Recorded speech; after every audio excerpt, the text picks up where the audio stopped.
Hi అండి. ఇవాళ 'అనగనగా' మూవీ రివ్యూ ఇస్తాను. సో, ఇది ఈటీవీలో ఉంది. చాలా అంటే చాలా బాగుంది.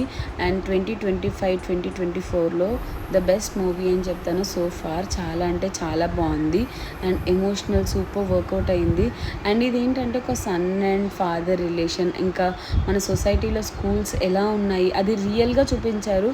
సో మనం ఈ మూవీ చూసి నేర్చుకోవాల్సింది ఏంటంటే పిల్లల్ని ప్రాక్టికల్గా చదివించాలి, కానీ ఏదో చదివేమని చెప్పి బుక్స్ పెట్టేసి స్కూల్కి పంపేసి అలా అయితే చదివించకూడదు. అండ్ చాలా చాలా బాగా చేశారు సుమంత్ గారు అయితే. అసలు ఇలా ప్రాణం పెట్టేశారు మూవీకి. నేనైతే సోఫా చాలా ఏడ్చేసాను లిటరల్గా. నేనే కాదు, ఈ మూవీ చూసి మీరు కూడా ఖచ్చితంగా ఎమోషనల్ ఫీల్ అవుతారు. ఈ మూవీ అయితే ఈటీవీలో ఉంది. మీరందరూ కూడా తప్పకుండా చూసేయండి. అండ్ మూవీ ఎలా ఉందో కామెంట్ సెక్షన్లో అయితే మెన్షన్ చేయండి. ఈటీవీలో ఉంది, తప్పకుండా చూడండి. Bye bye.